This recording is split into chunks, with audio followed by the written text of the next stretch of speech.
বর্তমান দেশে চালের অস্থিতিশীল বাজার নিয়ন্ত্রণে দীর্ঘ ৪ মাস পর বেনাপোল স্থলবন্দর দিয়ে ভারত থেকে চাল আমদানি শুরু হয়েছে। ভারতের পেট্রাপোল বন্দর হয়ে ২ চালানে বেনাপোল বন্দরে এসেছে ৫২৫ মেট্রিক টন চাল। সোমবার সন্ধ্যা ৭:৩০টার দিকে ৬ ট্রাকে ২১০ মেট্রিক টন এবং গত বৃহস্পতিবার ৯ ট্রাকে ৩১৫ মেট্রিক টন চাল বেনাপোল বন্দরে প্রবেশ করেছে। ২ চালানে ১৫ ট্রাকে ৫২৫ মেট্রিক টন মোটা চাল বেনাপোলে প্রবেশ করেছে। বেনাপোল আমদানি রপ্তানিকারক রাজু আহমেদ জানান, গত বৃহস্পতিবার থেকে চাল বেনাপোল বন্দরে প্রবেশ করা শুরু হয়েছে। চালবাহী আরও বেশ কিছু ট্রাক ভারতের পেট্রাপোল বন্দরে অপেক্ষমান রয়েছে।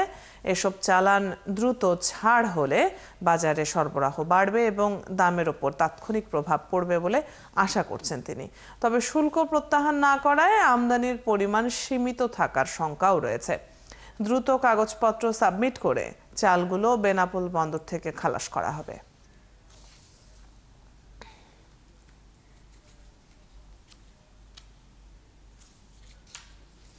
বেনাপোল বন্দর নিয়ে বিস্তারিত জানবো এবারে। সহকর্মী মুসলিম উদ্দিন পাপ্পু যুক্ত আছেন আমাদের সাথে। পাপ্পু, বেনাপোল বন্দর দিয়ে এ পর্যন্ত কত মেট্রিক টন চাল আমদানি করা হয়েছে, আর চাল আমদানি হওয়ায় দেশের বাজারে চালের দামে কোনো পার্থক্য ইতিমধ্যেই এসেছে কিনা, কি চোখে পড়ছে? অদিতি, আপনি যেমনটি বলছিলেন, গত বৃহস্পতিবার থেকে সোমবার পর্যন্ত ৫১৫ মেট্রিক টন চাল ৫২৫ মেট্রিক টন চাল বাংলাদেশে প্রবেশ করেছে বেনাপোল স্থল বন্দরে। তবে বর্তমানে দেশের অস্থিতিশীল বাজার নিয়ন্ত্রণ দীর্ঘ ৪ মাস স্থল বন্দর দিয়ে ভারতে চাল আমদানি শুরু হয়েছে এবং আমদানিকৃত চাল কারণে বেনাপোল কাস্টম হাউসে কোনো সিএনএ প্রেজেন্ট কাগজপত্র এখনো পর্যন্ত আপনার যে বিষয়টি দাখিল করার কথা ছিল।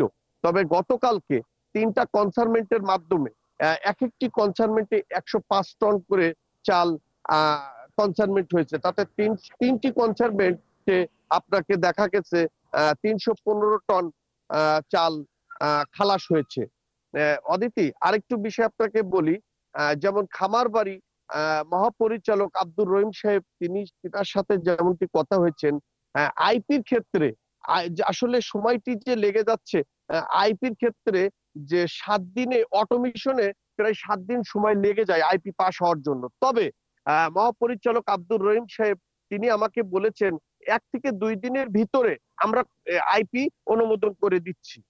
এবং আইপি ১ থেকে ২ দিনের ভিতর অনুমোদনের পরেও এখানে যেমন বেনাপোল স্থল বন্দরে একটি কোয়ারেন্টাইন সার্টিফিকেট আছে, সেখানেও একটু সময়ের ব্যাপার আছে। সবকিছু মিলায়ে একটু সময় লেগে যায় চাল ছাড় করাতে। তবে এটি যদি একটু কোয়ারেন্টাইন অফিসেও একটু দ্রুত করতে চেষ্টা করে তাহলে দেখা যাচ্ছে আরো সময় সংক্ষিপ্ত লেগে যাবে। তবে বেনাপোল আমদানি রপ্তানি যে বিষয়টি হচ্ছে, ভারতে আমার কাছে যেটুকু শোনা আছে, ভারতে বনগাঁতে ওপাশে চালের ট্রাক। পাপ্পু, আপনি এ ব্যাপারে খবর রাখছেন, নিশ্চয়ই আমরা জানবো আরো বিস্তারিত চাল আমদানি প্রসঙ্গে। ধন্যবাদ এখনকার খবরগুলো নিয়ে যুক্ত হবার জন্য।